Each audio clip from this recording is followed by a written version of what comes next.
Assalamualaikum warahmatullahi wabarakatuh. Sebuah kenyataan yang tak terelakkan, pendidikan anak menjadi salah satu lini kehidupan yang terdampak oleh adanya COVID-19, di samping dampak-dampak lainnya yang tampaknya lebih besar.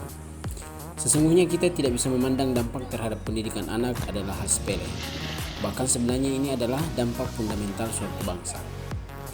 Kita masih ingat bagaimana Jepang bisa bangkit karena mendahulukan mencerdaskan anak-anaknya pasca Perang Dunia II dengan memprioritaskan perhatian pada para guru.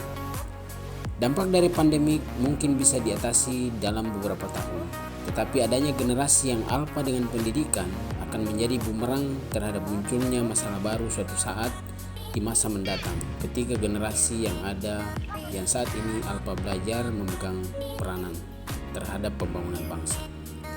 Mungkin tidak sampai 10% orang tua yang mampu menggantikan peran guru di rumah.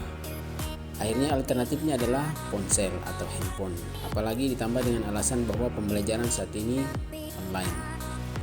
Maka mulailah konten pada ponsel atau handphone mengambil alih proses transfer pengetahuan, keterampilan, dan sikap pada anak, penerus generasi bangsa. Nah, sebelum hal yang tidak kita harapkan terjadi lebih jauh, maka harus ada upaya preventif yang dilakukan dan solusi atas kondisi yang serba terbatas saat ini, alih-alih menunggu pandemi berlalu. Maka kami berusaha merumuskan strategi atau tips bagi orang tua yang saat ini terbebani dengan anak-anaknya yang harus sekolah dari rumah. Dengan kata lain, orang tua menjadi guru belajar bagi anak. Yang pertama, sesuaikan paradigma. Hal paling mendasar adalah paradigma orang tua memandang anak. Jika orang tua mampu melihat bahwa anak-anak adalah penerus impiannya dan merupakan ladang investasi dunia akhirat, maka perhatian terhadap anak akan menjadi fokus utama di samping tugas yang lain. Kemudian yang kedua, buatkan jadwal harian untuk anak. Seorang anak akan dominan bermain dibandingkan aktivitas lain jika tidak memiliki jadwal yang terkontrol. Jadwal yang dibuat pun akan percuma jika tidak dilaksanakan dan jika tidak dikontrol. Untuk memudahkan jadwal berjalan sesuai dengan tujuan, maka sebaiknya libatkan diri dan anggota keluarga dalam jadwal tersebut, sehingga orang tua harus benar-benar bisa membagi waktu dan membagi tugas dengan baik antara dirinya dan anggota keluarganya yang dewasa, karena terdapat banyak pekerjaan lain selain mendampingi anak belajar. Tips yang ketiga, siapkan materi pembelajaran dari sekolah. Materi pembelajaran dari sekolah adalah konten utama dalam jadwal yang dibuat untuk anak di rumah, sehingga seluruh pendukung materi seperti buku pelajaran, alat dan media pembelajaran sebaiknya segera disiapkan orang tua sebelum proses pembelajaran. Selain itu, materi tambahan dan penugasan dari sekolah harus benar-benar diperhatikan oleh orang tua. Kemudian tips berikutnya atau yang keempat adalah siapkan game dan cerita yang relevan. Psikologi anak dalam belajar adalah mudah bosan dan cenderung ingin bermain, sehingga waktu untuk fokus sangat sedikit. Dengan begitu dibutuhkan variasi dalam pembelajaran. Oleh karenanya, orang tua perlu mencari dan mengoleksi game yang relevan dengan pelajaran sekolah, sehingga pada saat dibutuhkan game tersebut akan membantu proses transformasi pembelajaran. Bahkan game akan membantu pertumbuhan motorik dan kemampuan analisis anak. Selain itu, koleksi cerita-cerita sangat menarik untuk anak-anak belajar dari cerita tersebut.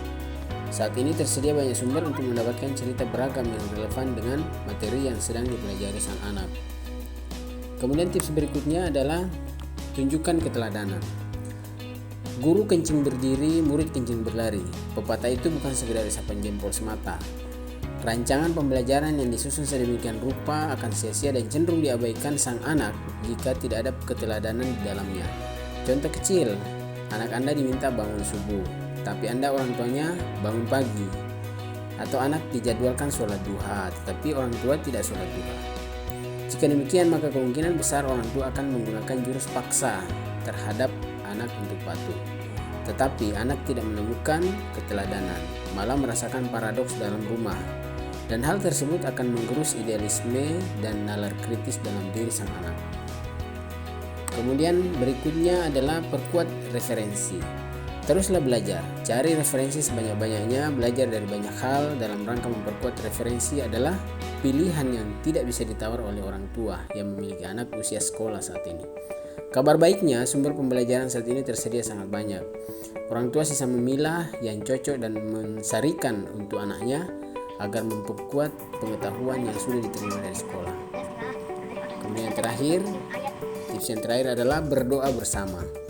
Doa harus senantiasa menjadi pembuka jalan, pengawal usaha, dan pengunci ikhtiar. Orang tua harus bisa berusaha maksimal mendidik dan membimbing anak, tetapi jangan sampai lupa berdoa yang juga maksimal.